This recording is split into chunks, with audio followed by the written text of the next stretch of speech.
हरे कृष्ण प्रिय भक्तों, तो आज मैं भगवद गीता का दूसरा श्लोक का स्टार्ट करेंगे। उससे पहले एक नज़र पहला श्लोक का रिवीजन कर लेते हैं कि उसमें धृतराष्ट्र क्या बोले थे। धृतराष्ट्र बोले थे कि उसमें संजय से पूछ रहे थे कि धर्म भूमि कुरुक्षेत्र में युद्ध की इच्छा से जो एकत्र हुए थे उसके पुत्र और उसके छोटे भाई पांडु के पुत्र से उसकी स्थिति से अवगत होना चाह रहे थे। तो वो संजय से पूछे थे कि क्या हुआ, दोनों ने अभी तक क्या किया है दोनों ने मिल करके। आगे चलिए पढ़ते हैं दूसरा श्लोक का। बोल रहा है संजय वाच दृष्टवा तो पांडवानिकं व्युढ्यं दुर्योधनस्तदा आचार्यम उपसंगमय राजा वचनम अब्रवीत। तो इसका छोटा छोटा श्लोकों के शब्दों का हिंदी मीनिंग देख लेते हैं। संजय वाचा, संजय ने कहा, दृष्टवा देखकर तू, लेकिन पांडवा अनिकम पांडवों की सेना को, व्यूढ़म व्यूहरचना को, दुर्योधन राजा दुर्योधन ने तथा उस समय आचार्य शिक्षक के उपसंगमय पास जाकर राजा वचनम शब्द अभिवित कहा। अब इसके हम लोग अर्थ पे आते हैं। इस श्लोक का अर्थ क्या है। जैसे यहाँ पे क्या बोल रहा था, संजय वाचा संजय ने कहा, दृष्टवा देखा मतलब वो तू, पांडवानिकम व्यूढ़म व्यूहरचना को देखा और दुर्योधन को देखा और उस समय ठीक है। आचार्य उपसंगमय अपने गुरु को देख के कहा, पास जाकर, उपसंगमय मतलब पास गया एकदम, राजा मतलब राजा वो जो दुर्योधन था राजा, वचनम अब्रवीत तो वो ये वचन कहा, मतलब आगे वो इसके आगे श्लोकों में कहेगा। तीसरा श्लोक में क्या कहते हैं तो इसका अर्थ में बोल रहे हैं। संजय ने कहा, हे राजन पांडु पुत्रों द्वारा सेना की व्यूहरचना देखकर राजा दुर्योधन, देखिए उसके एक शब्द यहाँ प्रयोग किया गया है दुर्योधन के लिए राजा, लेकिन वो अभी राजा है नहीं।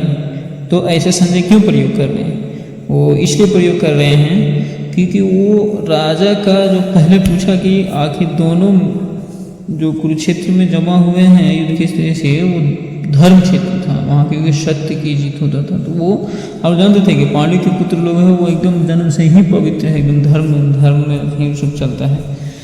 तो उसको संदेह था, तो वो कुछ दुखी था, अंदर से संतुष्ट नहीं थे धृतराष्ट्र। तो संजय सोचा, उसका तो नौकर है, सचिव है भाई, सुझाव देने वाला, तो सोचा कि राजा को खुश करना चाहा, तो वो दुर्योधन के लिए राजा शब्द इसलिए यूज किया था। वही बोल रहा है, हे राजन, संजय कह रहे हैं, हे राजन पांडु पुत्रों द्वारा सेना की व्यूहरचना देखकर, कौन देखा व्यूहरचना, राजा दुर्योधन मतलब उसके धृतराष्ट्र का पुत्र ने देखा, धृतराष्ट्र का पुत्र देखा। तो वही बोल रहा, राजा दुर्योधन देखकर क्या किया, अपने गुरु के पास गया और उसने ये शब्द कहे। वो आगे श्लोक का 3 नंबर में कहते हैं, तो उसको भी देख लेते हैं, पढ़ लेते हैं। तो यहाँ पे जैसे बोल रहा है 3 नंबर श्लोक में पढ़ते हैं, पश्यतां पांडुपुत्राणाम् आचार्यं महतीं च व्युढां द्रुपदपुत्रेण तव शिष्येन धीमता। तो यहाँ पे कह रहे हैं 3 नंबर के श्लोक में, हे आचार्य, कौन बोला है, यहाँ से देखिए पहला से अगर कनेक्ट करते हैं ऊपर वाला से, तो देखिए यहाँ से ये राजा दुर्योधन इसके पास गया, अपने गुरु के पास गया और उसके गुरु के पास जाकर गया और उसने ये सब कहा। क्या कहा, हे आचार्य। उनका गुरु कौन थे, द्रोणाचार्य, और वो उनसे अवगत कराना चाह रहे थे, हे आचार्य पांडु पुत्रों की विशाल सेना को देखें। उसको देखने के लिए बोल रहा है, किसको, अपने आचार्य को, पांडु द्रोणाचार्य को, जिसे आपके बुद्धिमान शिष्य द्रुपद के पुत्र ने इतने कौशल से व्यवस्थित किया।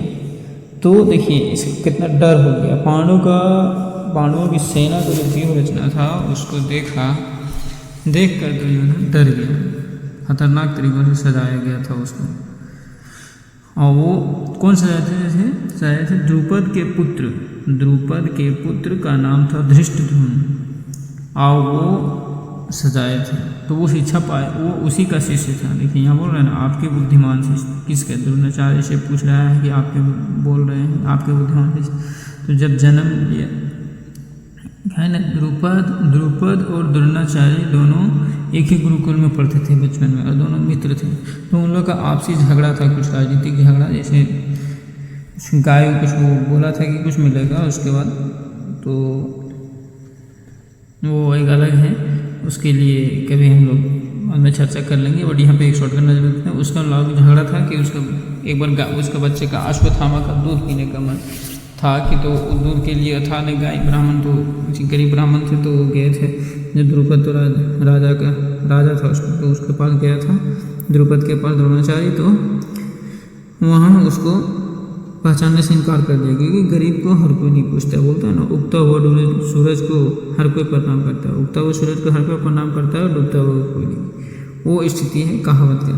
तो जब राजा बना तो उसको नहीं पहचानने से इनकार कर दिया। उस टाइम इसको एकदम मतलब अंतरात्मा से ईगो हर्ट कर गया, अहम पे लगा, गरीब मेरा मित्र होकर के ऐसा कर रहा है। उस टाइम वो लिया था प्रतिज्ञा कि हम तेरे लिए, तो वो पांडवों से वैसा हमसे वो प्रतिज्ञा लेते कि ऐसा मैं शिष्य बनाऊंगा कि तुमसे झगड़ा, तुमको राजा का पद से ही उतार देंगे, जो मतलब हमारा मित्र है तो मित्र का ही बराबर रखेंगे तुमको, ऐसा प्रतिज्ञा लिया था। तो वो फिर अर्जुन को पांडवों को देखा था, तो वो अपने लोग को बनाया था। यही है लोगों की कहानी। तो फिर तो उसको जो उठा दिया था राजा से, जब झगड़ा हुआ था, तो उन लोग को गुरु शिष्य पांडवों को गुरु दक्षिणा में मांगा था। तो उसको वही द्रुपद को बोला था कि मेरे बंदी बनाकर मेरे चरणों में रख दो, तो वही बंदी बना करके रख दिया था। तो उस टाइम फिर द्रुपद को अहम में लग गया, अहंकार कि मुझे हरा लिया। तो उस टाइम वो फिर यज्ञ किया था, और यज्ञ में यज्ञ से उत्पन्न हुए अग्निदेव, और उसमें से 2 पुत्र उत्पन्न, मतलब 2, एक धृष्टद्युम्न एक पुत्र हुआ और एक द्रौपदी हुई। तो अग्नि, दोनों अग्नि के पुत्र हैं धृष्टद्युम्न। तो दोनों उसी टाइम उसको लिया, और वो इसलिए यज्ञ किया कि वो ऐसा पुत्र है कि उत्पन्न मुझे प्राप्त हो कि वो द्रोणाचार्य को मार सके। वो यहाँ पे था।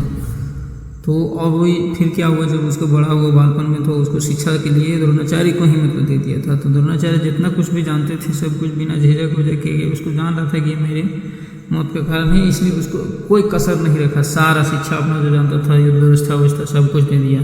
तो उसको शिक्षा सिखा दिया धृष्टद्युम्न को। वही धृष्टद्युम्न यहाँ पे अपना जैसा सीखा था अपने गुरु से, वैसा ही एकदम पूरा सजाया था पांडवों की तरफ से।